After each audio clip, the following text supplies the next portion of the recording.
Bienvenue dans le podcast Autour de la table, aujourd'hui avec Mike et Jojo, le podcast où on parle de tout ce qui est autour du film, du cinéma, des séries télé, etc., etc. Aujourd'hui, on va parler du cinéma, le lieu, et de l'évolution du cinéma à travers des âges, mais aussi qu'est-ce qu'il pourrait devenir. Donc, je laisse la parole à Mike. Tiens. Eh ben, salut tout le monde. Le cinéma, effectivement, c'est un thème quand même qui est assez global. Et aujourd'hui, on avait envie de s'interroger un peu, comme il vient de le dire, sur l'évolution de la salle. Est-ce que le cinéma reste pour nous toujours un cinéma tel qu'il était il y a 100 ans en arrière, en fait? Est-ce que les choses évoluent? Dans quelle direction ça pourrait aller?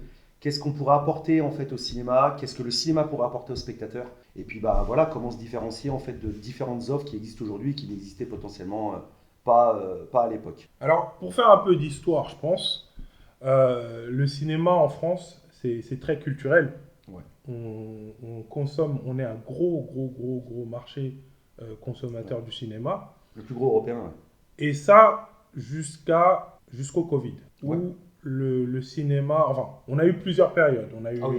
déjà L'apparition de la télé. l'apparition de la Ouais, télé, tout où à on fait. a dit le cinéma est mort. Ouais, exactement. Ensuite, il y a eu l'apparition de la gravure, du DVD, Ouais. des sites de téléchargement. On a dit Le cinéma il est mort aussi. le cinéma est mort. Et on a eu le Covid plus les plateformes de streaming qui annonçaient la mort du cinéma. Mais on reste quand même sur un marché où, comme je dis de manière culturelle, où le cinéma fait partie des divertissements que le français, de manière générale, consomme beaucoup. Ouais. Okay. Oui, parce qu'en fait, c'est aussi c'est très ancré effectivement comme étant la sortie familiale. Et aussi et surtout, les stats le prouvent, c'est que ça reste malgré tout, malgré l'envolée des prix, etc., ça reste malgré tout le divertissement le moins cher à l'heure actuelle. C'est-à-dire qu'aujourd'hui, aller au cinéma coûte moins cher dans tous les cas que d'aller au théâtre, ça coûte moins cher que d'aller à un concert, ça coûte moins cher que d'aller, peu importe, aller voir un Grand Prix, aller voir un match de foot, etc., etc. Parce que ce qu'il est important de noter, c'est qu'on a des stats officielles en fait qui montrent que le prix moyen, parce que bien évidemment on va te dire, ouais mais tu as des places à 15 balles et moi je peux aller au théâtre à 10 parce que j'ai des aides, etc. Oui, mais justement ces aides, on les trouve aussi par l'intermédiaire en fait du cinéma via des comités entreprises ou via des cartes d'abonnement ou via des cinépass chez Pathé, cartes UGC chez UGC, etc., etc. Et ce qui fait que le prix moyen national en fait est assez bas. C'était 7,20 €. C'est ça. 7,20 € le prix moyen.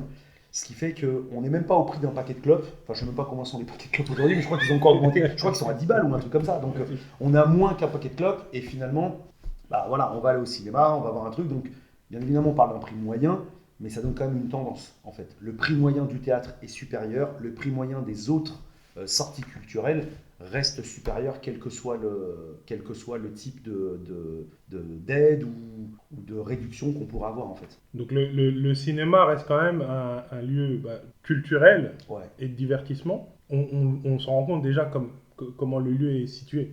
C'est-à-dire que pratiquement toutes les villes ont un cinéma de ville qui est utilisé par les écoles pour faire des présentations de films d'arrêt-essai, etc., etc.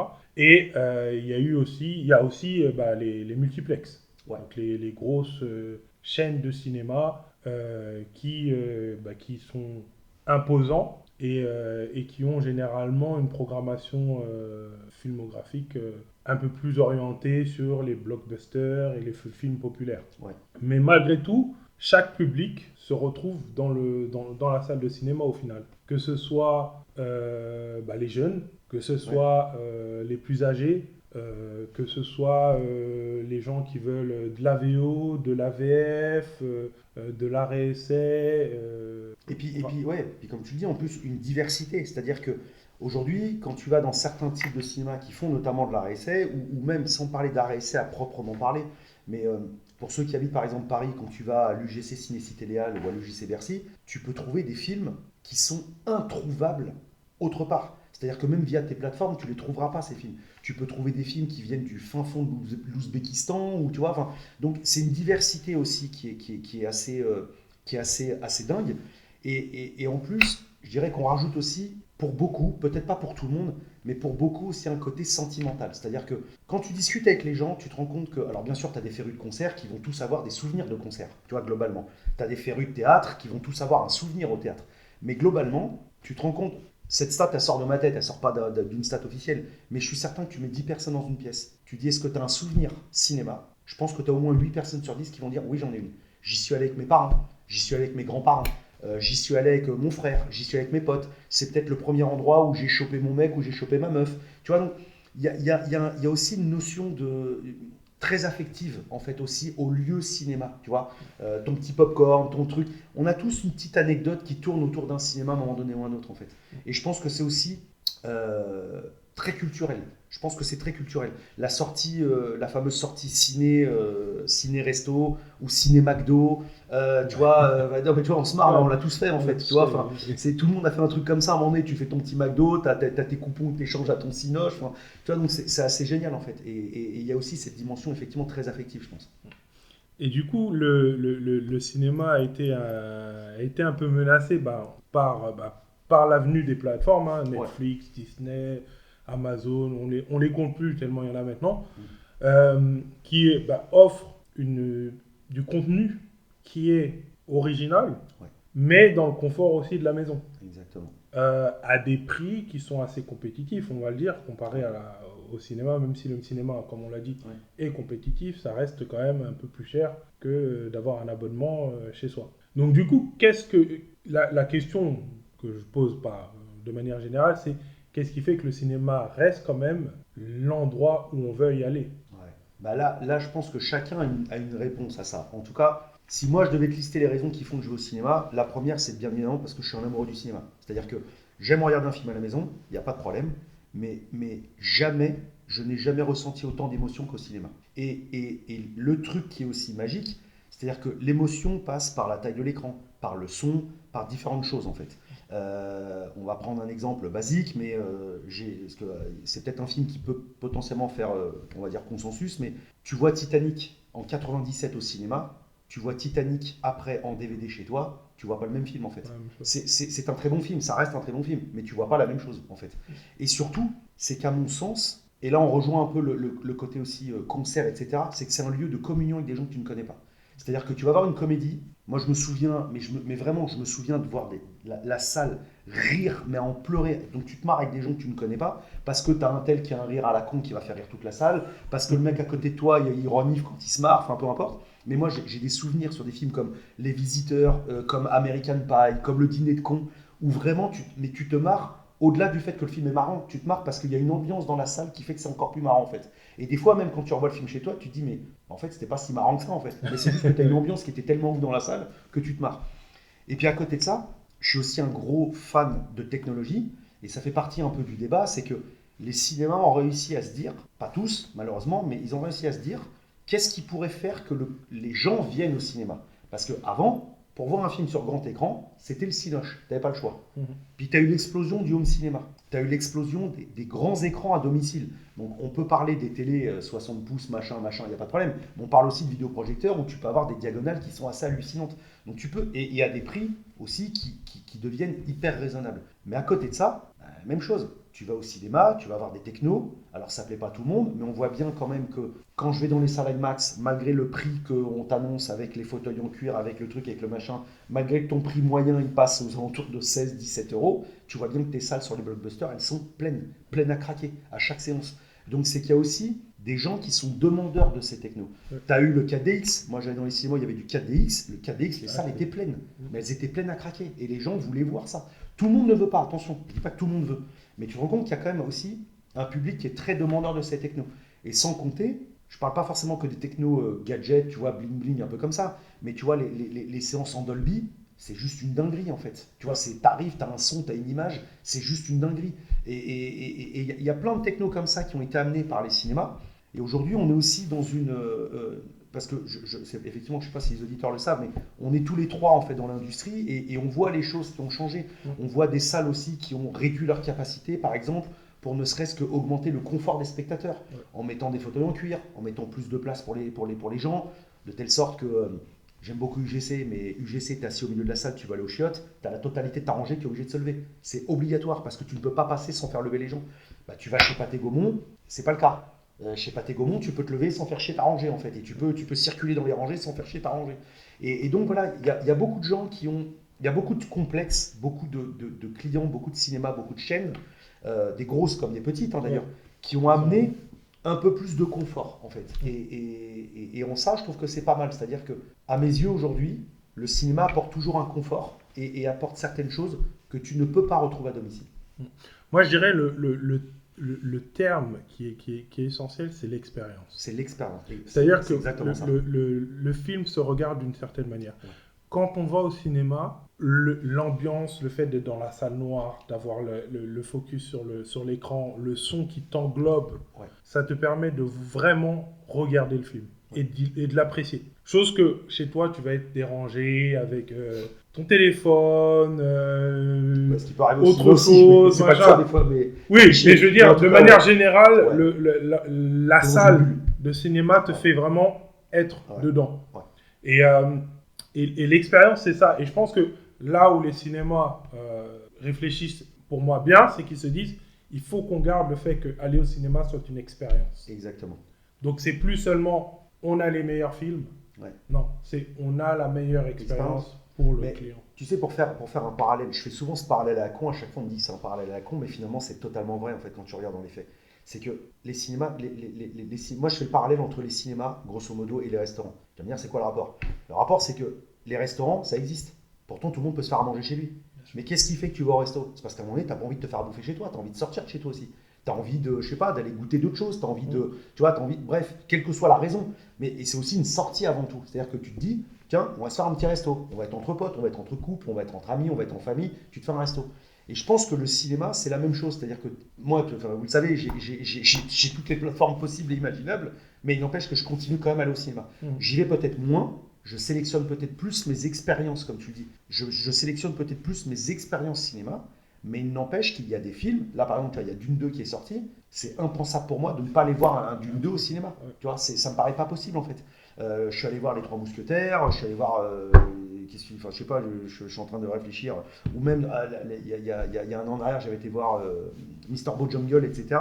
Il y a des films que tu sélectionnes, mais tu sélectionnes ton expérience et tu sais que tu vas passer du coup un bon moment. Parce que tu as sélectionné ton expérience et ça ne sera pas la même chose si tu es chez toi, effectivement. Et est-ce que tu sélectionnes pas ton expérience aussi parce qu'au niveau du contenu, on va dire que le cinéma est devenu un peu confortable. Enfin, les studios sont devenus un peu confortables et ne proposent pas une qualité, que ce soit scénaristique, de sujet, auquel on a l'habitude d'avoir, surtout nous dans notre jeunesse, où pour moi c'est une des périodes, c'était plutôt c'était l'âge d'or, des belles périodes du cinéma. Ouais. Bah, là, je dirais oui et non. Parce qu'en fait, si tu prends les gros studios prennent pas de risques. Les gros studios, c'est des grosses machines, c'est des films qui coûtent 200, 300 patates, voire même maintenant, tu vois, Avatar, c'était une exception à la règle, c'était 500 millions. Aujourd'hui, des films à 500 millions, je te dis pas que t'en as des centaines, mais t'en as. Toi, tu commences à en avoir des budgets qui sont pharaoniques, t'en as. Et du coup, les mecs, faut quand même que ça se rentabilise des films comme ça. Donc, les mecs, ils se disent, qu'est-ce qui marche pas ? Ah bah ok, ça marche pas, on fait pas. Qu'est-ce qui marche ? Qu'est-ce qui aussi, c'est un autre débat, mais qu'est-ce qui politiquement, qu'est-ce qui est correct, tu vois ? Et donc, on va aligner tout ça. Et on va donner en fait aussi aux spectateurs ce qu'ils ont envie de voir et sur lesquels on ne prend pas trop de risques. Par contre, tu as d'autres distributeurs, et notamment souvent les plus petits, voire les moyens, qui eux prennent des risques.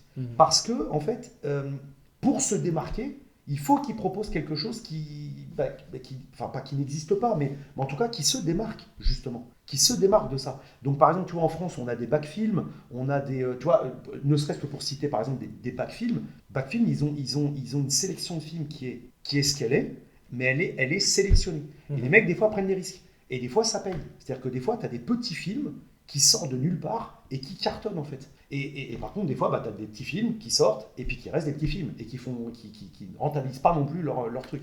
Ça, c'est aussi un autre débat. C'est-à-dire que parce que, encore une fois, je ne sais pas si les auditeurs savent tout ça, mais on a aussi une particularité en France qui est assez exceptionnelle et c'est aussi pour ça qu'on a une telle richesse au niveau du cinéma. On a un organisme en fait qui est le CNC et qui prélève sur chaque billet qui est vendu en France un pourcentage pour financer l'œuvre française. C'est-à-dire qu'en France, tu vas voir un film américain, tiens, tu vas voir un Avatar 2, mais comme tu vas voir un film chinois, comme tu vas voir un film français, tout ça, ça alimente en fait un énorme pot commun et qui va permettre de financer des œuvres audiovisuelles. Que ça peut être des dessins animés que tu vois à la télé sur Gulli, ça peut être des émissions de télé, ça peut être des films, ça peut être des courts-métrages, ça peut être en fait pas mal de choses, mais ils vont financer ça. Et du coup, avec aussi des aides régionales qu'on a aussi en place, qui n'existent peut-être pas dans d'autres pays, tout ça va permettre des fois de monter des projets qui ne passeraient jamais via des studios standards. Et donc, tout ça pour dire que les gros prennent pas beaucoup de risques, et parce que sortir des clous, ça peut coûter très cher. On a eu cette discussion, mais on voit en ce moment la situation de Disney. C'est la situation de Disney au cinéma, elle est vraiment pas bonne du tout. Mais voilà, donc, les gros, oui, prennent pas toujours de risques. Les plus petits et les moyens sont là pour justement des fois prendre des risques. Des fois ça paye pas. C'est triste, mais au moins ils ont essayé. Et surtout que la manière de distribuer les films a aussi changé. Donc avant, moi je me rappelle qu'un film sortait, il était là pendant, j'exagère peut-être en disant 6 mois, mais il était là pendant plusieurs mois. Ah oui, ça arrivait. Alors que maintenant, un film, il fait quoi? Un mois et demi, max. Même pas. Et ça, il faut que ça soit un gros film. Oui. Tu sais, c'est les fameuses expressions take the money and run. C'est-à-dire qu'aujourd'hui, tu sors un film, il y a tellement de blockbusters qui se suivent que les films n'ont plus le temps de rester longtemps à l'affiche. Aujourd'hui, si ton film il n'est pas rentable tout de suite, pote, je ne dis pas que tu es mort, mais en tout cas, tu es très mal barré. Parce que tu sais que dans 3 semaines, tu as un énorme autre bloc. Tu vois, par exemple, là, les deux ont marché, mais tu as un Barbie, tu as un Oppenheimer. C'est des publics différents, peut-être. Mais tu vois, et ça se suit systématiquement. Tu vas toujours avoir des. Quand tu regardes les catalogues, Disney te sort 12 films par an, des fois même plus que ça. Tu vas avoir, et on parle de Disney, mais tu vas avoir la Warner qui va faire la même chose, peut-être un peu moins, mais ils vont sortir 10 films par an, et ainsi de suite, ainsi de suite, ainsi de suite. Ce qui fait que ça se bouscule au portillon. Oui. Et effectivement, aujourd'hui, des films qui restent comme Titanic, comme je parlais tout à l'heure des Visiteurs, mais moi je me souviens que je travaillais à Belle Épine à l'époque, les Visiteurs, il est resté 1 an à l'affiche. Alors oui, sur des petites séances après, un peu paumé le soir, le machin, mais il est resté 1 an à l'affiche, le film. C'est une dinguerie. Aujourd'hui, laisser un film 1 an à l'affiche, c'est inenvisageable. Non. C'est inenvisageable. Et justement, j'ai l'impression qu'avoir justement ce truc-là laisse aussi un peu de la place pour d'autres choses. Ouais, des fois pour d'autres blockbusters malheureusement. Pour d'autres blockbusters, mais des fois aussi pour d'autres. Et c'est là où le cinéma a su aussi se diversifier. Absolument. Donc maintenant, on peut aller voir de l'opéra. Ouais, exactement. On peut voir des retransmissions sportives. Faire des sessions de jeux vidéo, faire des. Voilà. Ouais, absolument. Le cinéma a, je pense, en vue de contrecarrer le rester à la maison, c'est diversifié sur son contenu et ce qu'il propose dans la salle de cinéma. Absolument. Et je pense que c'était une bonne stratégie pour justement faire venir un peu plus de public et un public aussi différent. Ouais. De se dire, oui, ok, on passe des blockbusters, mais pourquoi aussi pas passer, même si c'est sur la petite séance qui se trouve à 14h en pleine semaine, un petit film d'auteur. Ouais. Ou avoir cette session gamer qui est après 23h, parce qu'on sait qu'après 23h, il n'y a que les gamers qui sont debout. Passer de l'opéra, une fois par mois, 2 fois par mois, peu importe, mais faire de la retransmission. Ouais. Ça, je pense que c'est un changement qui s'est opéré, enfin de la manière dont je l'ai vu, qui s'est opéré justement, bien sûr avant le Covid, mais qui s'est opéré aussi un peu en réponse à ces risques qu'ils avaient face à ces concurrents, enfin ces nouveaux concurrents du divertissement. Ouais, je suis d'accord. C'est vrai qu'ils ont complètement. Enfin, il y a encore beaucoup de choses à faire, mais ce qu'on en parlera après, mais des idées qui peuvent être implémentées dans les cinémas. Mais effectivement, on a eu des choses comme ça qui sont arrivées. On a eu des cinémas qui ont créé des salles qui sont pratiquement les fameuses salles kids qui viennent un peu partout, où c'est des séances qui sont dédiées aux enfants. Avant, moi je travaillais au cinéma, un enfant de moins de 3 ans, il n'avait pas le droit d'aller au cinéma. C'était impossible. C'est-à-dire que c'était vraiment interdit. C'était dangereux pour ses tympans. Les parents ils pouvaient te dire oui mais je suis le père, ben oui mais je m'en fous, t'es pas la loi, donc voilà, c'était très compliqué. Et aujourd'hui tu vois ils te font des séances, parce qu'en même temps le lieu est impressionnant. Il y a quand même un moment donné, t'es dans le noir, t'as du bruit qui est quand même beaucoup plus fort que chez toi, enfin, c'est quand même un peu stressant pour des gamins, l'ambiance cinéma en fait. Et tu vois par exemple tu parlais de contenu, mais il y a aussi les associations qui ont été faites justement sur les salles où tu as des salles kids, avec des poufs, des gamins qui peuvent courir, se déplacer dans la salle, des lumières qui sont tamisées mais qui ne sont plus éteintes, un son qui est un peu réduit. Donc les cinémas ont su répondre malgré tout, même si je continue personnellement à penser, avec tout le bien que je pense des exploitants en France, je pense qu'en France on est quand même sacrément en retard sur plein de choses. C'est-à-dire qu'on prend des idées, mais elles arrivent vraiment tard. j'allais utiliser un terme, la VAD, mais les ventes sur Internet, mais putain, ça arrivait super tard. Ça arrivait super tard, donc c'est bien maintenant que c'est en place, mais ça a mis longtemps. Il y a plein de concepts qui ont mis du temps à arriver, mais en même temps, mieux vaut tard que jamais, ça arrive quand même, c'est pas plus mal, mais je pense que la France, il faut quand même pas oublier que le cinéma, il est né en France, le lieu cinéma est né en France, et je pense que sur ce genre de choses, on devrait être leader plutôt que follower en fait, tu vois. Et moi c'est ça qui me gêne. Quand je vois aujourd'hui par exemple, tu vois, j'ai aucune action chez Pathé, mais quand je vois que Pathé a pris le virage il y a quelques années en arrière de dire, bah tiens, on va monter en gamme nos cinémas, on va proposer des salles Dolby, on va proposer des salles 4DX, tu vois, ils ont investi énormément d'argent dans ces choses-là, des salles IMAX, etc. Mais c'est très bien qu'ils le fassent. Mais c'est vrai que quand tu regardes la finalité, les salles avec les lits, les choses comme ça, ça vient pas de France en fait, c'est pas un truc qu'on a inventé. C'est des choses qu'on a vu que ça marchait à l'étranger, tu te déplaces à l'étranger, tu vois ces trucs-là, tu dis putain, ce concept il est pas mal, je vais le ramener. Et en fait, c'est très bien de le faire. Mais je trouve dommage que des grosses tôles comme Pathé Gaumont, comme UGC, les gros leaders en fait, ou comme à la rigueur CGR, ils ont au moins essayé d'innover ou d'inventer leur... Enfin d'inventer, on ne peut pas dire ça, mais tu vois leur technologie ICE, ils ont fondamentalement rien inventé, mais ils ont essayé en fait, ils essayent des trucs. Donc les gros chaînes, pour moi, devraient tester des choses en fait, devraient se dire, on a des salles, on les remplit pas tout le temps, parce que le taux de remplissage à l'année et journalier, il est très faible. Tu remplis sur des blockbusters, mais le reste de l'année, tu remplis pas grand-chose. Ton cinéma, il est jamais plein. Et ben, devrait peut-être essayer des concepts, essayer au lieu d'aller chercher ce qui marche à l'étranger, c'est plutôt de réfléchir à ce que le client veut, à ce que le spectateur voudrait voir. Et comme tu le dis, ils ont compris. Bah tiens, le Bolchoï, alors encore une fois, ils l'ont peut-être pas inventé. Le Bolchoï, les opéras, les trucs, bah ça marche. Et tu vois bien que chez Pathé, c'est un carton. Quand ils ouvrent les saisons d'opéra, c'est un carton. Et il n'y a pas que Pathé qui le fait. Mais il y en a plein. Et tout ça pour dire que bah, ça pourrait être pas mal. Tu vois, ils ont ouvert, ça fait très très très longtemps, mais ils ont ouvert, tu vois, les arbres de Noël. C'est vachement bien. Ton CE réserve, il se dit, tiens, moi, je book ma séance dans tel cinéma, je prends une salle complète, elle est réservée pour moi, il y a un film, avec, tu me colles des pop-corn, des machins, des trucs, des bidules, bah, tu fais des arbres de Noël dans ton cinéma. C'est vachement bien. Il y a des cinémas maintenant qui s'ouvrent aux conférences. Il y a des cinémas qui s'ouvrent au ciné-débat, par exemple, aussi, tu vois. Et c'est vachement bien, les ciné-débats aussi. Mais voilà, je pense qu'on pourrait encore amener d'autres idées. On pourrait faire en sorte que le lieu de cinéma redevienne un lieu de vie. C'est-à-dire que, faut pas oublier, les cinémas, c'est toujours au milieu... tu as des restaurants autour, tu as des trucs, parce que c'est des lieux de vie, en fait. C'est des lieux de vie. Et aujourd'hui, ce que je trouve un petit peu dommage, à mon sens, c'est que tu vas au cinéma pour voir un film. Alors tu vas me dire, oui, c'est le concept initial. Oui, mais on pourrait peut-être faire en sorte d'aller au cinéma pour autre chose. On pourrait aller au cinéma pour partager une autre expérience que juste voir un film, en fait. Ça pourrait être sympa, en fait. Bah, si on repart à l'origine du cinéma, c'était un moyen d'information. Aussi, exactement. Tu avais les pubs, tu avais les réclames, tu avais les nouvelles mondiales. Les nouvelles du monde. Tout à fait. Donc, ce serait vraiment, on va dire, un retour en arrière dans le sens où ça redevienne un lieu où les gens ne viennent pas uniquement pour voir un film, mais vraiment parce que ça fait partie de la culture, quoi. Absolument.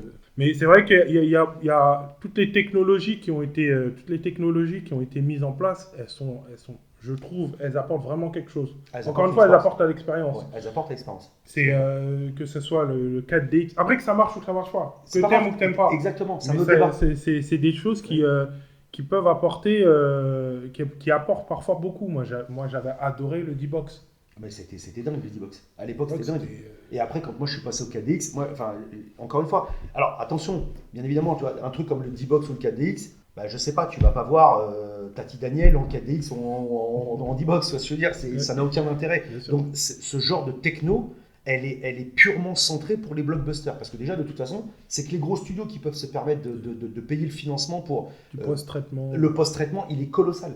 Mais par exemple, tu vois, sur les salles 4DX, mais encore une fois, l'expérience cinéma fait que, tu vois, j'avais été voir les Jurassic World avec les enfants. J'ai été voir mais je pense vraiment pour le coup des centaines de films en 4DX. Parce que c'était la techno préférée de mes enfants. Mais tu vas au cinéma, tu prends l'exemple de Jurassic World. J'ai regardé Jurassic World chez moi, j'ai vu Jurassic World en 4DX, mais c'est une dinguerie. C'est une dinguerie. Tes photos... Alors on va dire oui, c'est une attraction. Bah oui, mais moi j'ai aimé en tout cas. Après t'aimes pas, tu vas le voir en autre chose que le 4DX, c'est pas grave. Mais tu vois, au moins ils m'ont proposé une expérience qui faisait que quand ton animal, ton dinosaure, il est au premier plan là, et qui grogne, et que le personnage reçoit des projections de bave, etc., toi tu es dans le film, tu reçois des projections comme lui, que ton siège il bouge et que tu prends les secousses exactement comme ce qui s'est passé à l'écran, et au-delà en plus avec du son, avec tout ça, et voire même, c'est marrant parce qu'en plus j'en parlais avec mes amis qui étaient à la maison la semaine dernière, on s'est refait la trilogie, je fais toujours des parallèles multiples, mais j'ai toujours des histoires à tiroir, mais tu vois, on s'est refait la trilogie de la planète des singes, qui est géniale. Mais moi, j'avais vu la planète des singes en 4DX. Putain, mais la scène d'ouverture, quand les mecs sont en forêt, t'avais une odeur de bois.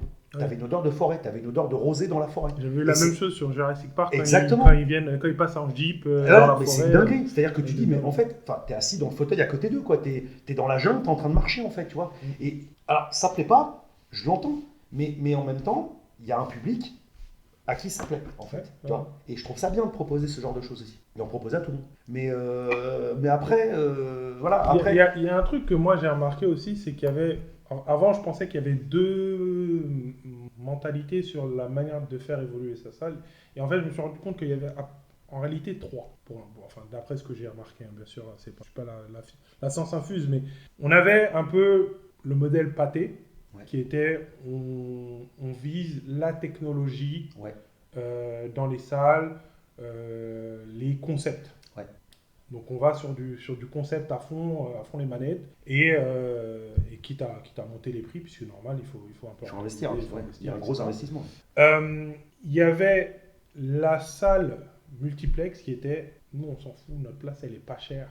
Tu viens, tu regardes ton film, tu as un siège qui te fait mal au dos, mal aux fesses, mais c'est pas cher. Mais tu as vu ton film, exactement, et tu vois ton film. On reste sur quand même d'une salle de cinéma, on n'est pas non plus sur du... Mais c'était essayer vraiment de dire, on fait du cinéma discount presque. Et le troisième concept, c'est le lieu d'interaction. Un lieu où on ne fait pas des grosses salles, on fait plutôt des salles plus petites, et le contenu et la manière dont on est reçu dans le cinéma est un peu plus VIP. Donc on met en place, si tu veux, un décor. Et quand on vient, on est accueilli, on a des confiseries qui ne sont pas un simple popcorn, mais un truc un peu plus haut de gamme, un peu plus truc, un petit verre de vin. On est dans une salle à 10-20 personnes, avec des sièges qui sont assez confortables, des tablettes, des petites tablettes, etc.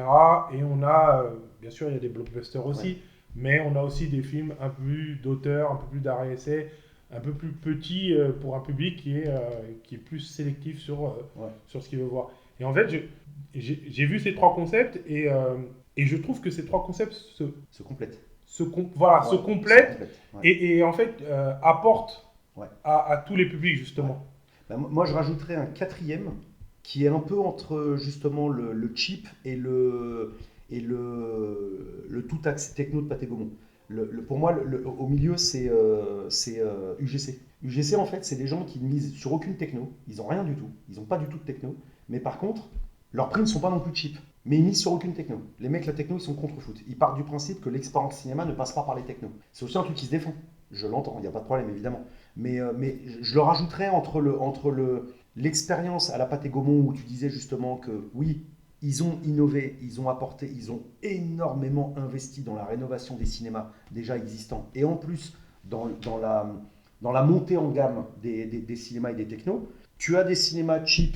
Je ne vais pas citer de circuit parce que j'ai pas envie de me faire taper dessus, mais il y a des cinémas effectivement qui sont un peu cheap, c'est-à-dire on te propose un prix et puis tu as un strapontin, tu sors de là, tu as une scoliose, mais au moins tu as vu ton film quand même au cinéma. Et puis effectivement, tu as un peu ça. Et je trouve ça pas mal parce que des fois, je me rends compte que c'est pas forcément les plus gros qui proposent la meilleure expérience. Tu vois, et c'est ça qui est bien. C'est aussi cette diversité en fait de propositions et de compositions qui fait que c'est pas forcément les plus gros qui s'en sortent. Et que, alors évidemment que les plus gros, de par le nombre de cinémas, etc., ils s'en sortent peut-être mieux que d'autres aussi, mais ce que je veux dire, c'est qu'en tout cas, tout le monde a sa place, en fait. Et tu as raison, je suis d'accord avec toi, on a des offres, malgré tout, en France, qui sont quand même relativement complémentaires. Et si je devais même ajouter, j'y pense même, une cinquième catégorie, c'est les cinémas... comment ça s'appelle tu sais, les cinémas... Oh merde, j'ai oublié le nom. Les cinémas de mairie, là. Tu vois, j'ai oublié le nom. Et eux qui te proposent un film qui est sorti il y a 8 mois en arrière, mais tu es dans ta salle communale, mais tu vois quand même ta projection de ton film dans une salle qui est une salle de spectacle plutôt qu'une salle de cinéma, mais c'est quand même sympa aussi. C'est-à-dire que si tu n'as pas forcément les moyens de te payer ta place à 10 balles parce que tu n'as aucun CE, tu n'as pas de carte d'abonnement, tu n'as rien de tout ça, bon bah voilà, tu vas voir ton truc dans cette salle-là et t'en profites quand même, tu as quand même un grand écran, tu as quand même un son qui est un peu meilleur que chez toi, et puis voilà. Mais t'es quand même un peu en dehors de la salle de cinéma, parce que c'est plutôt une salle polyvalente de spectacle, plutôt qu'une salle de cinéma proprement parlée. Et d'ailleurs en revenant sur les films qu'on disait qui restent pas longtemps au cinéma, ce que j'ai remarqué aussi, c'est qu'on fait de plus en plus de ressorties. Ah ouais. Chose que je pense pas qu'ils faisaient beaucoup avant. Ah parce ouais. que le film est resté pendant tellement longtemps en salle Ouais. que tu faisais pas trop de ressorties. À part, on va dire, quand il y avait les soirées spéciales. Ouais. Les soirées spéciales. Mais là, maintenant, j'ai l'impression qu'un film qui a bien marché, même il y a un an de ça, Ouais. bah là, on va se dire, ah, il y a un petit trou. Exactement. Bah pourquoi on reprend pas ce film qui est sorti il y a 2 ans et on le ressort pendant 2-3 jours. Exactement. Ou des fois sur des périodes très courtes. Mais parce qu'en fait, c'est pareil, c'est de l'argent sans être du tout péjoratif, mais c'est de l'argent qui est facile à prendre. Oui. C'est-à-dire que tu sais que tu as un trou, tu t'appelles Disney qui a racheté la Fox, tu as un trou, tu sais que tu te sors Titanic, tu sais que tu vas te prendre un peu d'oseille. Tu vois, et c'est de l'argent facile en fait, parce que c'est des gens qui vont aller voir Titanic au cinéma, c'est des nouvelles générations qui l'ont jamais connu, vu au cinéma. c'est des gens qui l'ont connu au cinéma et qui aimeraient bien le revoir au cinéma, c'est parce qu'il a rajouté la 3D, parce qu'il l'a remasterisé en 4K, donc en tout cas c'est des investissements qui sont minimes d'un point de vue studio, mais sur lesquels la rentabilité elle est maximum, parce que le film est déjà rentabilisé. Et même au niveau du cinéma. Et même au niveau du cinéma. Ressortir un film, c'est beaucoup moins cher que... bien sûr.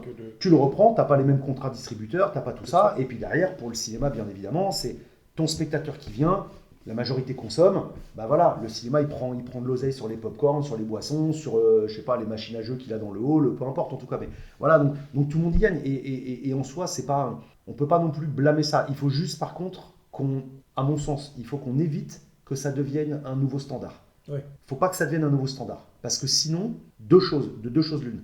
La première, c'est qu'il y a peut-être des gens qui vont se dire je ne vais pas aller voir le film quand il va sortir au cinéma, parce que de toute façon, il ressortira au cinéma dans 1 an ou dans 6 mois, et je paierai beaucoup moins cher pour aller le voir. Et là, tu tires le niveau vers le bas, en fait, c'est-à-dire au niveau des recettes, je parle, pas le niveau enfin, il y aura peut-être un moment où il y aura un impact sur la qualité, mais en tout cas, voilà, je pense que ça, c'est important. Et surtout, le cinéma, c'est pas un vidéoclub, en fait. Tu vois, tu ressors pas tes films, tu dis pas tiens je sors un truc de mon placard et je le sors. Le cinéma, si c'est pour voir des films que j'ai déjà vus ou qui sont déjà sortis, c'est sympa de le faire de temps en temps pour faire découvrir des gros films ou en tout cas des films à succès comme on dit ou des classiques au cinéma. C'est bien de ressortir E.T., c'est bien de ressortir Star Wars, c'est sympa. Tu vois, c'est bien pour les gens des nouvelles générations de les voir au ciné. Mais encore une fois, c'est pas un vidéoclub. Tu vois, faut pas que cette tendance se généralise trop en fait.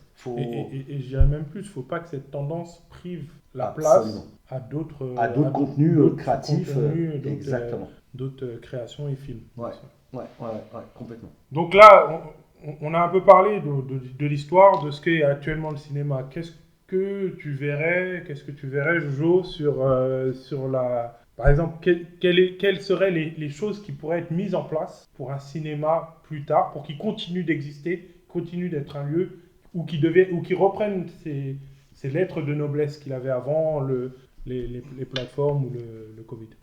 Avant de partir sur ce qu'on pourrait faire ou ce que ça pourrait devenir, moi je voudrais déjà revenir sur un certain nombre de points qu'on a abordés. Il y a le premier point déjà, c'est que le cinéma, pas la salle, le cinéma en général, il n'est pas prêt de disparaître. Ouais, ça je suis d'accord.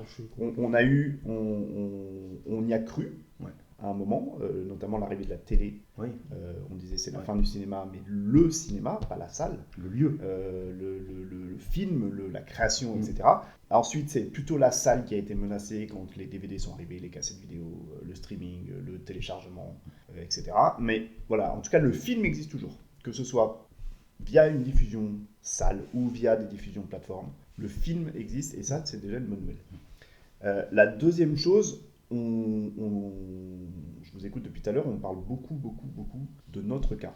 Ouais. Le cinéma, la salle, là, cette fois-ci, la salle de cinéma, il faut la penser mondialement. Mondialement, je suis d'accord. Et je ne suis pas sûr que nos critères, nos standards, nos références, nos points d'intérêt soient les mêmes en France, en Europe ou dans les pays occidentaux, qu'en Chine ou en Inde, où le cinéma cartonne pourtant, mais d'une autre manière, et si on sort un petit peu, en Amérique latine, en Afrique, où là il y a ou très peu de couverture, ou tout à faire, et où on n'est pas sûr que tout sera fait. Oui. Si on prend les pays d'Afrique par exemple, est-ce que la salle vraiment vivra un jour comme elle vit dans le reste du monde, c'est pas certain. Ouais. C'est pas certain parce que les plateformes sont arrivées entre-temps. Exactement. Les salles n'étaient pas là avant. Ouais, c'était pas dans leur culture. Et que peut-être que la plateforme a pris Déjà, la primeur ouais. sur la salle avant le reste. Donc est-ce que, et quand on voit l'évolution démographique, etc., ça peut avoir une influence plus globale. Donc ça déjà, c'est le premier point. Après, c'est intéressant parce que du coup, contrairement à toi, Mike, l'expérience au sens large, c'est-à-dire que ce soit la sortie, l'expérience sociale, l'expérience humaine, de partage, etc., tant que l'expérience techno, c'est ce qui me fait aller de moins en moins au cinéma. Ah ouais. D'accord. Parce que moi, la techno, par exemple, ça ne m'intéresse pas. Le confort, oui.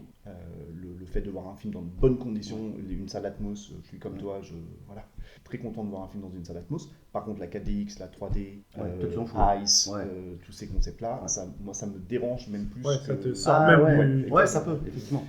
Et si on parle de l'expérience sociale, je suis plus dérangé par quelqu'un qui parle à côté de moi, un portable qui est allumé en permanence, deux rangs devant, ou quoi que ce soit, que chez moi, où je sais que je ne suis pas dérangé et que si j'ai envie de ne pas être dérangé pour un film, je me mets en mode avion et on est bon. Donc ça, c'est plutôt pour moi des freins et malheureusement de plus en plus. Après, ce qui est intéressant, c'est que le lieu évolue. Comme tu disais, Smith, ils ont d'abord commencé à se dire, ok, on va mettre du contenu différent. Donc c'est pas forcément des films qui vont être projetés, mais ça peut être du sport en live. Ça peut être, on en parlait tout à l'heure avec Pathé. Pathé, c'était effectivement, je crois, le premier circuit mondial à diffuser des opéras en live retransmis. Ils ont même créé leur entité d'ailleurs. Ils ont même créé l'entité, enfin ils ont racheté l'entité en question Pathé Live, pour créer Pathé Live.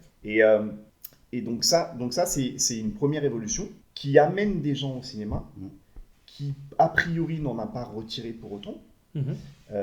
Puisque le contenu traditionnel a continué à sortir, etc.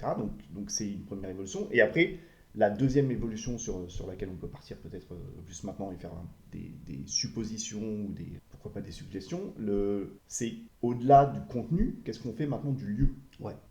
On a déjà des concepts dans le monde où la sortie au cinéma, c'est pas je vais voir un film et je rentre chez moi, c'est je vais voir un film, je vais manger. Je vais aussi éventuellement jouer, etc. Ces concepts-là, ils sont a priori, dans les tendances actuelles, amenés à se multiplier. On sait aussi qu'à une époque, il y avait beaucoup de sorties. En France, je crois qu'il y a une dizaine d'années, on était à 27 films, 27 sorties ou ressorties, pas forcément des films nouveaux, mais 27 sorties ou ressorties en moyenne par semaine. Aujourd'hui, on est un petit peu en dessous de 20. On a des circuits qui ressortent des films qui permettent de maintenir une moyenne. Mais on sait que l'offre a plutôt tendance à diminuer. On parlait tout à l'heure aussi du CNC, mais c'est une exception, c'est bien justement son nom, l'exception culturelle française. Dans le monde, c'est pas ça. On connaît un petit peu d'autres marchés et on sait qu'il y a des marchés qui souffrent de la pénurie de films ou qui sont très très dépendants d'une industrie en particulier. Si on prend les salles au Moyen-Orient, elles sont très dépendantes du contenu indien. Exactement. Même s'il y a des initiatives qui sont faites, et je le sais parce que par exemple on a des clients dans notre environnement professionnel qui s'associent avec l'État, je pense à l'Arabie Saoudite, pour produire des films et avoir du contenu local. Mais on sait aussi qu'on a des marchés, typiquement les marchés anglo-saxons, Afrique du Sud, Australie, Nouvelle-Zélande, qui sont très très dépendants d'Hollywood. Et s'il y a un problème, comme il peut y en avoir comme cette année avec une grève qui a ralenti les productions, les sorties, etc., là le marché il souffre vraiment. Donc qu'est-ce qu'on fait du coup du lieu ? Comment on fait pour le remplir? Comment on fait pour ramener des gens? Comment on fait pour faire en sorte qu'ils vivent encore? Il faut trouver d'autres concepts. Mickaël, tu parlais tout à l'heure de dire il ne faut pas que la salle ça devienne un vidéoclub. Il y a des concepts qui naissent là-dessus. On a beaucoup parlé, donc on peut continuer à le citer, mais le circuit Pathé qui lance un concept où les salles vont se transformer en petites salles de projection privées ou privatives dans lesquelles tu vas être en groupe de 8, 10 et tu vas avoir un catalogue de films que tu vas choisir et tu vas te faire projeter le film que tu souhaites sur ton grand écran. Ce qui en fait revient à un vidéoclub mais sur le lieu. Ouais, mais du coup ce qui est intéressant c'est que c'est privatif, c'est bien. Le concept est bon. C'est le principe du vidéoclub, effectivement. Oui, c'est toi qui choisis ce que tu vas regarder. Oui, non, mais moi, ce que je disais, je veux pas que ça devienne un vidéoclub, c'est-à-dire que de manière globale, en fait, que tu ressors des films, en fait, pour le public de manière générale. Il ne faut pas que tu fasses ça. Le privatiser, non, là, tu laisses le choix. Tu laisses le choix, exactement. Ouais. Et c'est une bonne idée de le privatiser, par contre, ouais, effectivement. Et après, on a d'autres concepts plus qui sont plus du domaine de l'entertainment pur, avec du jeu, avec des activités physiques, avec des animations, avec des escape rooms, voilà, tout ce genre de choses, mais qui sort du coup du film. Ouais. Absolument. Jusqu'à présent, on est un petit peu sorti du film. On est un petit peu sorti du film, pardon, en proposant du contenu dit alternatif, oui. Mais ça restait de la projection et du visionnage. Là, on sort de ce concept-là où on joue, on réfléchit, on fait du sport, on fait d'autres activités que de visionner un écran. Je trouve ça, ouais, c'est super intéressant. Ça, c'est hyper intéressant. Après, il y a un seul truc. C'est peut-être con ce que je veux dire parce qu'on va me prendre pour le franchouillard de base. Mais par rapport à ce que tu disais, justement, j'espère qu'il va y avoir des réflexions globales, mais j'espère aussi qu'on va garder notre culture française. Je ne dis pas que j'espère qu'il y aura des réflexions globales. Je dis non, si, moi j'espère parce que c'est bien. C'est bien d'avoir des réflexions globales. Quel impact auront les évolutions démographiques et de l'industrie en général dans le reste du monde sur ce que va devenir la salle de cinéma. Ouais. Mais non, au contraire, je trouve qu'avoir des espèces de consultations, parce qu'on sait que les exploitants discutent entre eux d'un pays à l'autre, dans des conventions, dans des choses comme ça, je trouve que c'est hyper important, parce que tout à l'heure, on parlait de copier des idées, mais c'est aussi bon d'échanger des idées. Tu vois, c'est pas que copier quand tu échanges des idées, échanger des opinions sur, justement, comment on peut redynamiser le lieu, tu vois, comme tu disais, est-ce qu'on pourrait pas proposer des expériences de jeu, etc.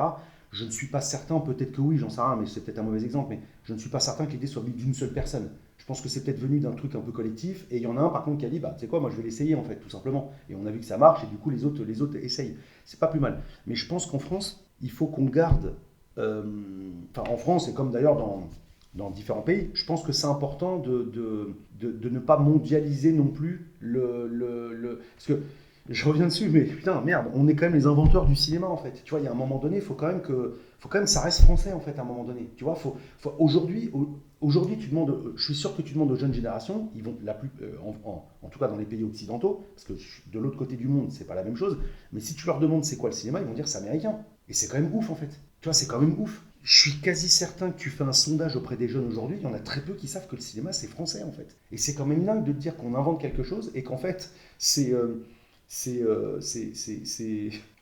Hollywood a aussi, même si il l'a pas inventé, il l'a révolutionné. Mais ouais, et de l'autre côté, tu vas certainement dans les pays plutôt, justement comme tu disais l'Inde et tout ça, eux c'est Bollywood, c'est pas Hollywood en fait, tu vois.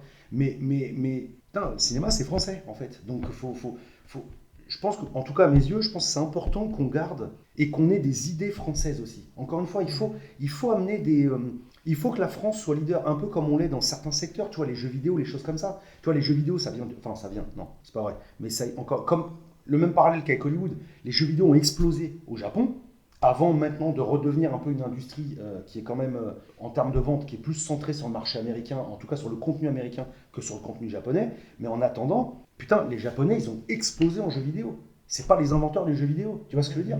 Donc, il y a un moment donné, il faut pas qu'on suive la même tendance avec le cinéma hollywoodien, nous, dans notre partie du monde, en fait. Je suis pas tout à fait d'accord avec toi, parce que moi, je pense que notre système français, même s'il n'est pas adopté dans la plupart des pays du monde, notamment pour des questions de libre marché, de plus économique, etc., de philosophie de marché, plus qu'autre chose, il est quand même reconnu dans le monde entier. Ouais.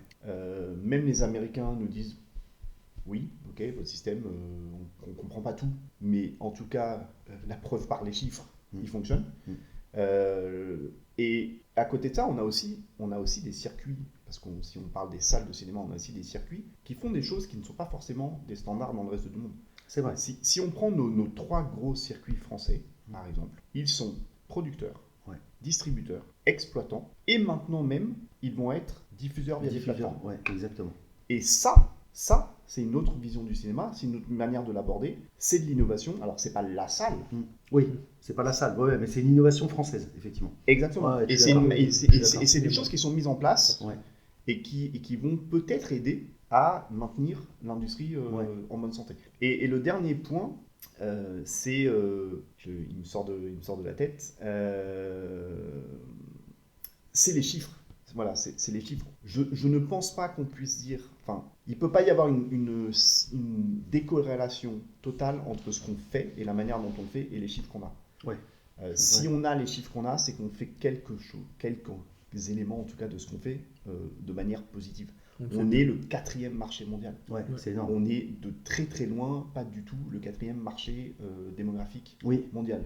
Mais on est le 4e marché mondial. Ouais. On a de très loin, j'ai regardé les chiffres il n'y a encore pas longtemps, nous on est à plus de 4 et les deuxièmes dans le monde sont juste à plus de 2, donc on a le double de visites par an au cinéma par habitant.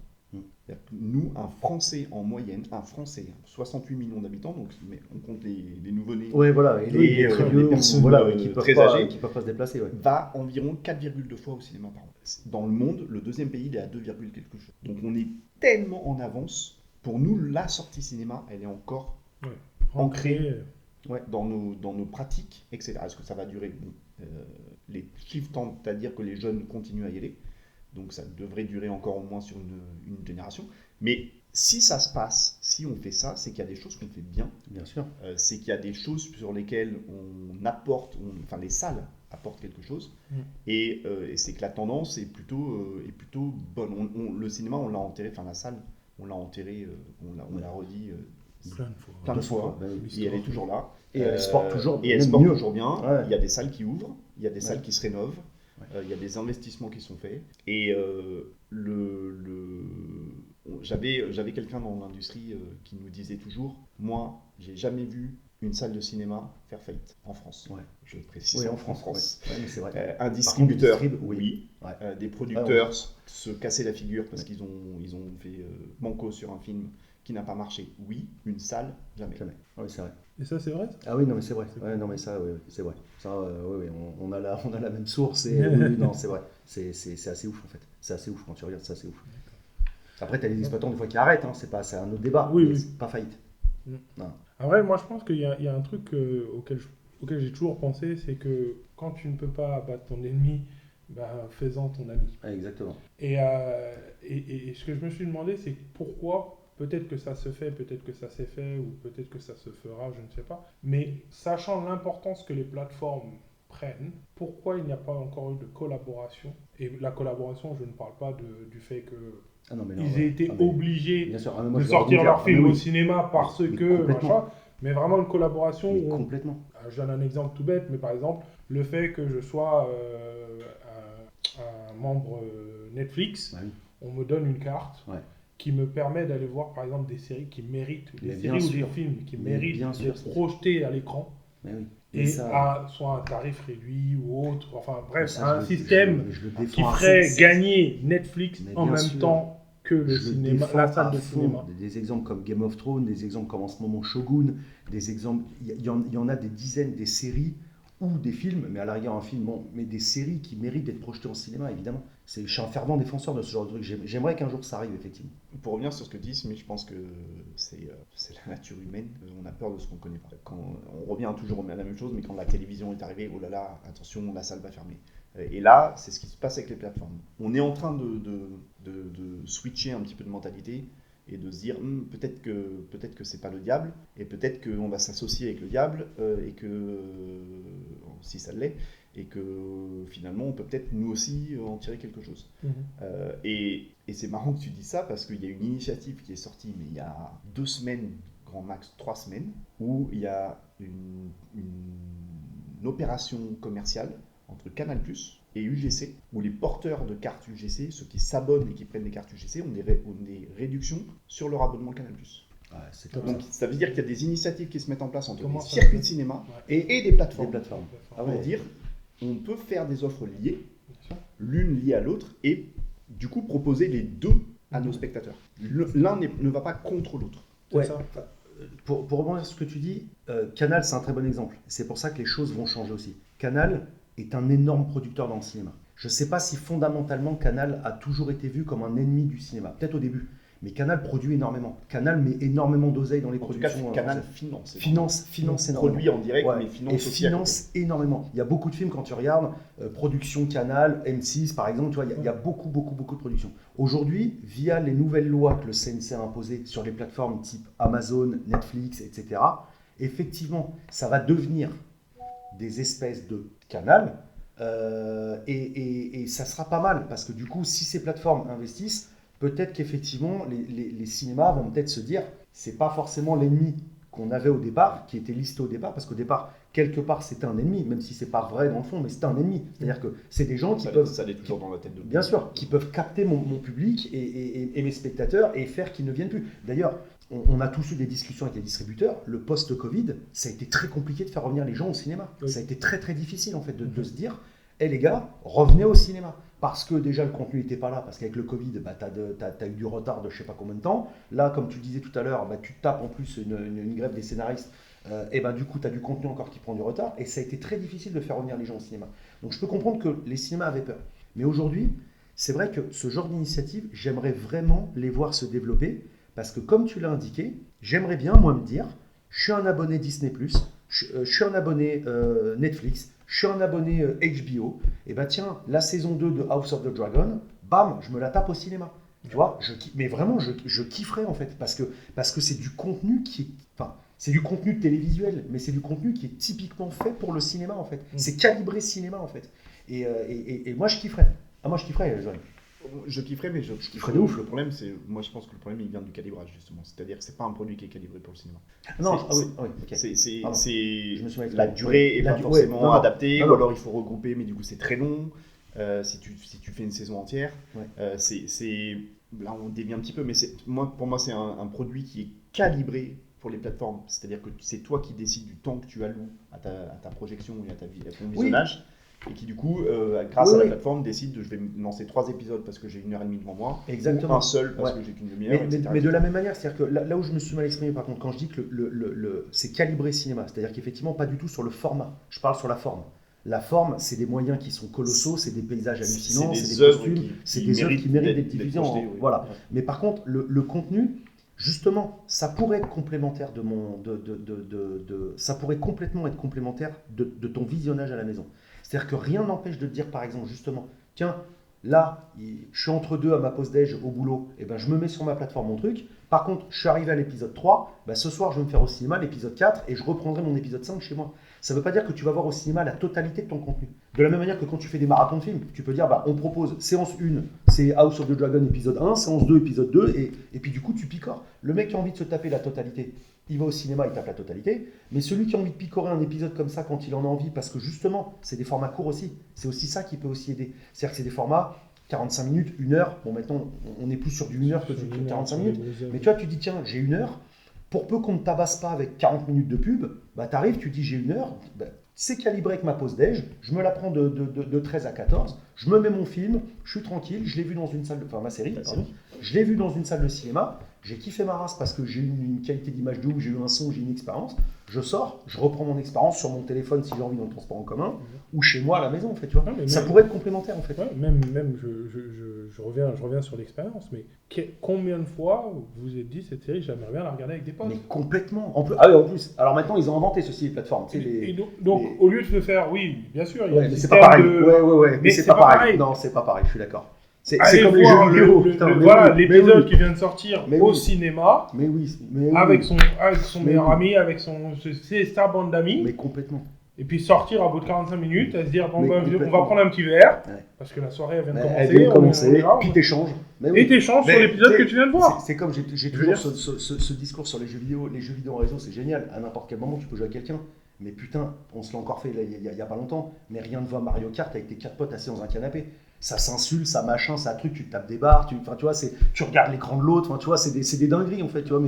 Et donc effectivement, quand tu vas au cinéma ou quand tu vas, t'as une expérience.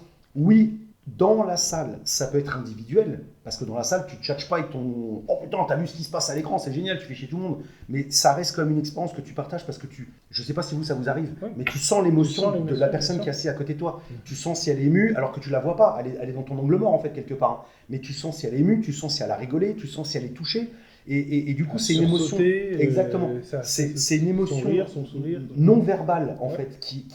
C'est un dialogue non verbal qui passe avec tes potes, ou ta meuf, ou ton mec, peu importe. Et du coup, tu enchaînes comme tu le dis. Tu vas enchaîner. Au pire, tu prends pas un verre, mais tu es dans ta bagnole sur le trajet retour. T'en parles. Tu vois, et ainsi de suite, en fait. Et c'est là où je vous rejoins aussi. C'est justement, le cinéma, c'est un ensemble, en fait.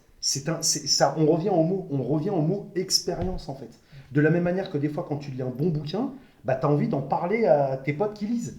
Tu vois, tu vas dire, putain, j'ai lu un livre, c'est génial, je te le conseille, et ainsi de suite, ainsi de suite. Toi, combien de fois tu m'as conseillé des séries télé? Tu vois, donc, en fait, c'est le principe, justement, de l'expérience, en fait, globale cinéma. Et je trouve que c'est hyper important, en fait. Au-delà de se dire, j'ai juste été voir un film.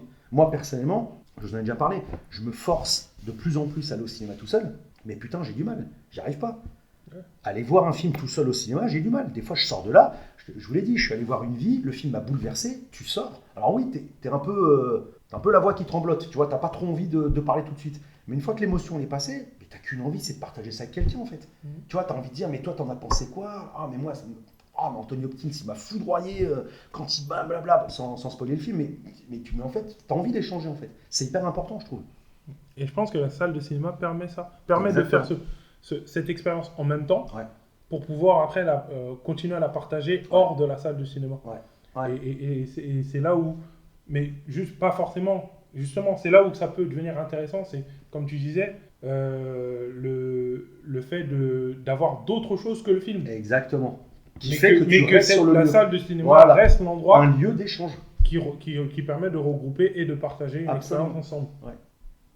Juste pour finir sur ce concept-là, il y a une chose qui est très intéressante. Alors, c'est une exception dans une exception, puisqu'on va parler de Paris en France, qui est elle-même une exception dans le cinéma mondial, mais il y a une petite tendance qui s'est dessinée sur l'année 2023 qui tente à prouver que la salle de cinéma pour le cinéma a aussi de l'avenir, puisqu'on a des chiffres sur l'année 2023 qui montrent que sur la municipalité de Paris, donc Paris Intramuros, le circuit qui a fait le plus d'entrées pour la première fois de l'histoire, c'est MK2, qui est l'anti-circuit divertissement. Ah ouais, c'est hallucinant. C'est le circuit cinéma, les salles pour le cinéma, pas de techno.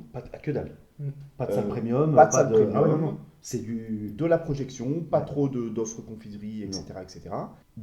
Alors, des animations, oui. Des avant-premières, des rediffusions, des festivals, des ciné-débats, mais tout autour du film. Et tiens, je me permets de te couper avant que j'oublie, je suis désolé, mais moi, MK2, mais j'ai des expériences de dingue au MK2 Bibliothèque. C'était le premier lieu que je connaissais, moi, à mon époque, en tout cas en France, où tu te pointais, tu avais un store avec que des trucs qui étaient liés. Alors, je parle pas de la partie confiserie, mais c'était des trucs américains que tu trouvais nulle part, mais c'était leur store. Tu pouvais acheter des DVD, des BO de films, tu pouvais acheter des livres sur des acteurs, sur des réalisateurs, tu vois. Et en fait, ils avaient toute une partie qui était le MK2 Store, et dans lequel je passais quasiment autant de temps que dans la salle. Et je trouvais ça ouf. Mais en fait, et je me souviens qu'à l'époque, je me disais, mais pourquoi ce concept n'est pas repris autre part? Alors après, oui, c'est Paris aussi, bon, voilà. Mais je me suis dit, putain, ça pourrait marcher en fait dans d'autres endroits, en fait, d'avoir des lieux où tu as autre chose que 3 machines à popcorn et 2 machines à sous ou un flipper, en fait, tu vois. Et c'est vrai, MK2, c'était ouf. C'est Paris parce qu'on a enfin, ça reste Paris, mais on a le contre-exemple d'un cinéma qu'on a fréquenté, et toi et moi, Mike, qui avait un store et qui l'a fermé, très très rapidement parce que ça ne marchait pas. Ça marchait pas du tout. C'est vrai. Je pense savoir de mais tiens, en plus, on parlait d'expérience. Mais les gars, moi vous savez ma passion pour le Grand Rex. Mais tu vas voir un film en fin d'année, tu vas voir ton Disney de fin d'année, le mythique Disney de fin d'année au Grand Rex. Tu regardes ton film dans n'importe quel cinéma, tu vas le voir au Grand Rex, au-delà de leur salle infinite, là, mais tu vas le voir même dans la grande salle. Techniquement, le lieu est ouf, mais tu l'as vu dans un cinéma. Par contre, mec, tu vas voir la Féerie des eaux sur ton même film d'avant, tu as une expérience qui est inoubliable. Moi, j'oublierai jamais les moments où j'allais avec mes parents et mon frère voir le Disney de fin d'année au Grand Rex avec une Féerie des eaux. J'avais l'impression d'être à Las Vegas avec des lasers de partout, des feux d'artifice dans la salle, des jets d'eau qui passent à droite, à gauche, au-dessus de ta tête, qui vont sur scène. Et tu vois, c'était déjà un peu dans un autre registre, mais ce concept d'amener en fait autre chose, toujours lié au spectacle cette fois-ci par contre, mais autre chose que ton simple film. Et c'est une tradition qui continue, et tu te rends compte que ça marche. Ça continue de marcher. Donc tu vois, on pourrait apporter, alors je dis pas que toutes les salles peuvent faire des Féeries des Eaux, c'est pas ce que je dis, parce que déjà il faut le lieu, il faut les moyens, il faut tout ça. Mais tu vois, ça prouve que on peut aussi avoir des idées qui font que tu vas partager une expérience qui va au-delà du film. Donc ça peut être une Féerie des Eaux, mais comme on disait tout à l'heure, tu vois, ça peut être, j'en sais rien, moi, tu vois, tiens, des escape rooms ou des trucs comme ça. C'est sympa, tu vois, t'as un film, j'en sais rien moi, t'as un film avec une enquête policière. T'as un film avec une enquête policière, un truc, je sais pas, tiens, je prends l'exemple parce que je sais qu'il adore Fincher, mais admettons, bam, tu pourrais même faire un truc à thème, tiens, je lance l'idée d'ailleurs. Tu fais un truc Seven, dans la foulée, tu te fais une escape room sur le thème de Seven. Qui reprend ce que tu as vu dans le film. Mais tu restes complètement dans le thème du cinéma, donc t'es pas complètement aux fraises, mais tu proposes une expérience complémentaire à tes spectateurs et à tes clients, et même le mec qui n'a pas envie d'aller voir le film, on s'en fout, il va quand même, potentiellement, il va venir au cinéma pour faire l'escape room, tu vois. Et je trouve ça génial en fait. Tu vois, il y a plein de concepts qu'on peut encore amener pour dynamiser et faire en sorte que le lieu continue d'exister, se transforme et montre, comme il l'a toujours fait, comme on l'a dit depuis le début, qu'il est loin d'être mort. Le lieu cinéma est loin d'être mort.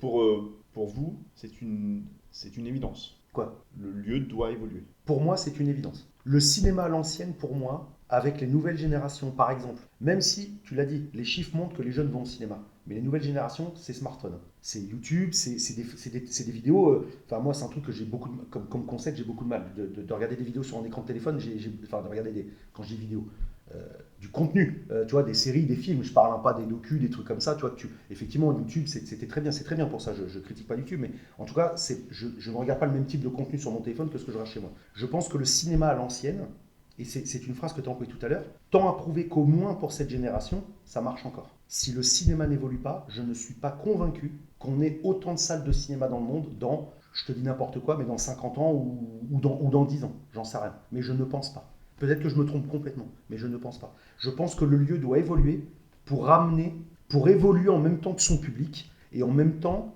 que les besoins du public. Le cinéma a réussi à le faire.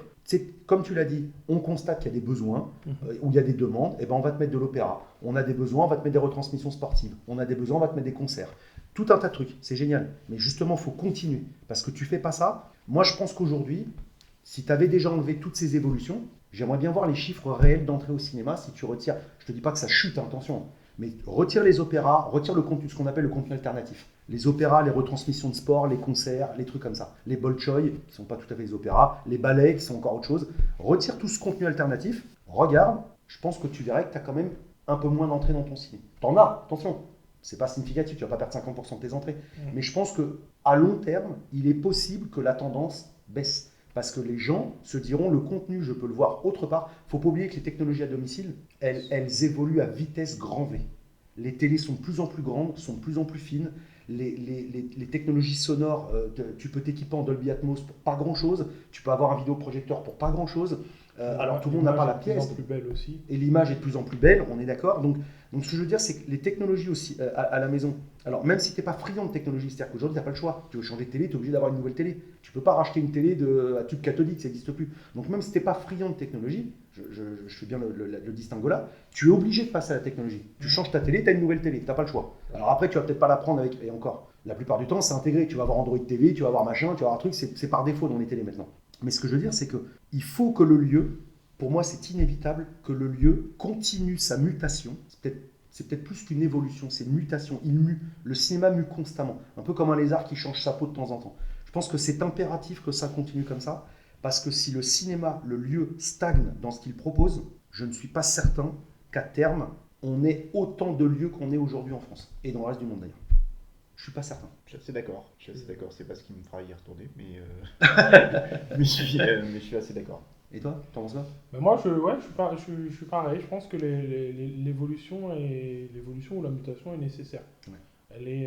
Je pense qu'elle se fera. C'est même pas elle est nécessaire, en fait, c'est qu'elle se fera. Ouais. C'est juste une question de survie. Et peut-être que ça se fera et ça permettra une augmentation des salles de cinéma. Ouais. Peut-être que ça se fera et ça demandera une diminution des salles de cinéma. Exactement. Mais en tout cas, je pense qu'elle se fera que les salles de cinéma le veuillent ou pas. Ouais.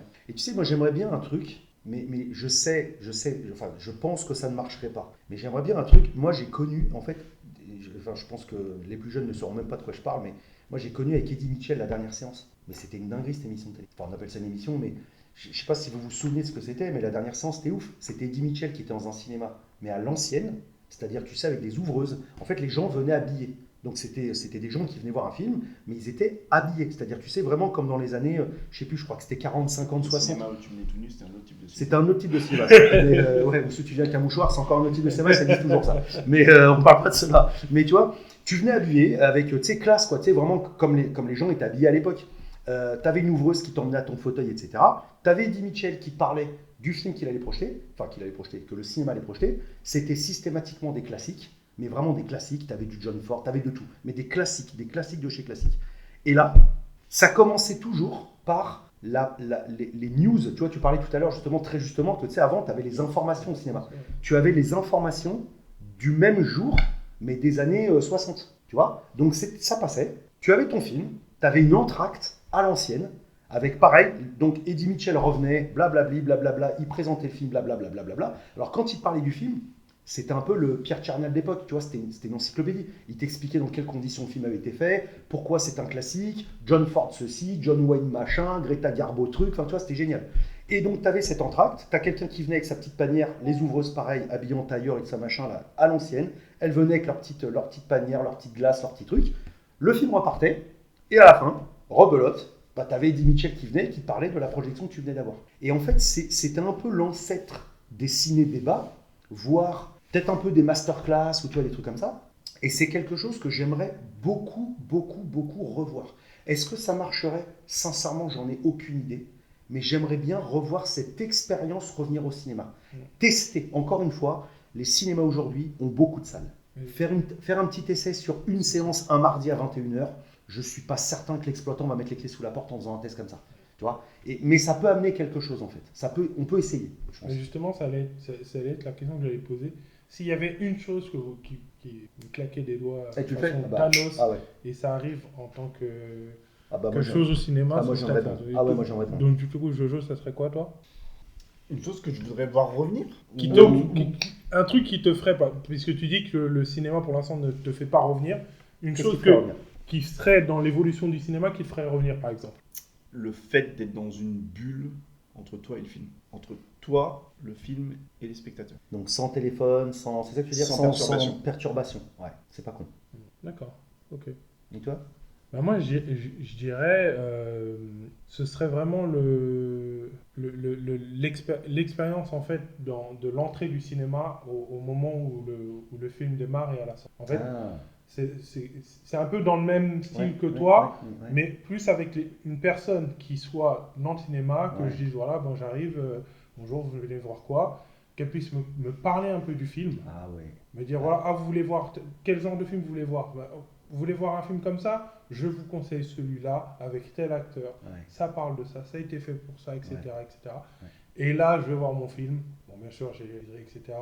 Je vois mon film, et sorti du film, avoir une espèce de, si j'en ai envie, il faut que ça ne soit pas obligatoire, mais pourquoi pas une petite discussion sur le film qu'on vient de voir, qu'est-ce que vous en avez pensé, nous donner un peu plus d'informations sur l'expérience. Tu sais que certains exploitants, Smith, te diraient que c'est exactement ce qu'il faut absolument aller que tu ailles chez eux et que tu vois les films dans leur salle. Ouais, mais moi je sais qu'effectivement, c'est un truc que je reproche beaucoup globalement au cinéma, les lieux, c'est que, enfin c'est un constat, c'est pas un jugement, c'est un constat. Premièrement, tu vas de plus en plus dans les cinémas, tu as de moins en moins de gens, déjà de base, ça pour moi c'est un problème, c'est-à-dire que le cinéma c'est un service avant tout. Et pour moi, service, c'est pas des machines.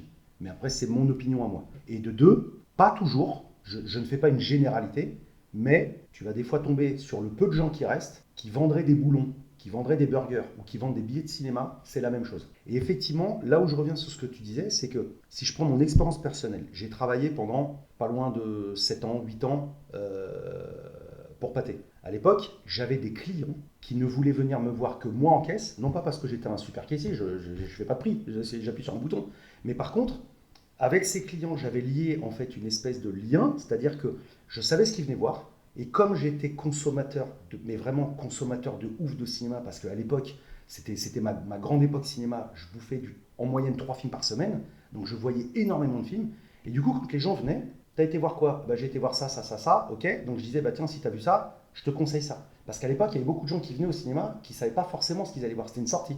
Ils arrivent en caisse et disaient, qu'est-ce que tu me conseilles? Aujourd'hui, tu arrives devant ta borne, qu'est-ce que tu me conseilles? Il n'y a personne qui va te répondre, il n'y a personne qui t'entend déjà. Tu vois, c'est un peu compliqué. Donc je rejoins ce que tu dis. J'aimerais bien effectivement. Alors bon, moi je sais ce que je vais voir, donc je n'utiliserai pas ces services-là.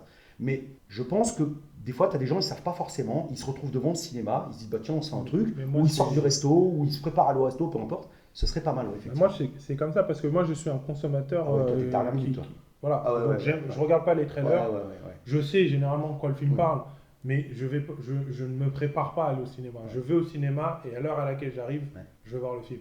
Donc, au moment où j'arrive, à voir quelqu'un qui me dit, je te conseille ça parce que ça, c'est pas mal. J'adorerais. Mais c'est vrai, je suis d'accord. Ce serait, je suis d'accord. Ça fait partie, pour moi, ça fait aussi partie pour le coup, de l'expérience cinéma, je pense. Et c'est pour ça que j'aimais beaucoup certaines émissions cinéma de l'époque, en fait, parce que tu avais des mecs qui parlaient de cinéma et au-delà des cahiers critiques, je parle, parce que ça existe toujours, techniquement, mais il doit y avoir des émissions qui parlent encore de.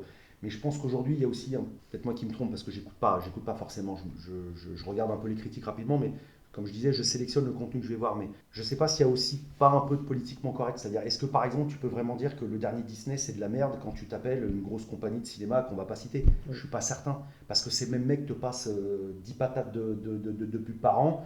Enfin, tu vois, je ne sais pas. Je ne juge pas. C'est vraiment une interrogation. Je ne sais pas.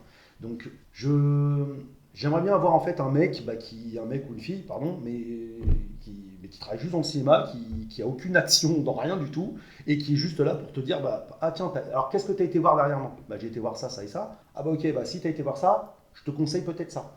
Ou alors justement quelqu'un qui est capable de te dire au moment où tu arrives au cinéma, mais je savais même pas que ce film-là, il était à l'affiche là. D'une, deux, c'est quoi? Je sais pas de quoi ça parle. De quoi ça parle?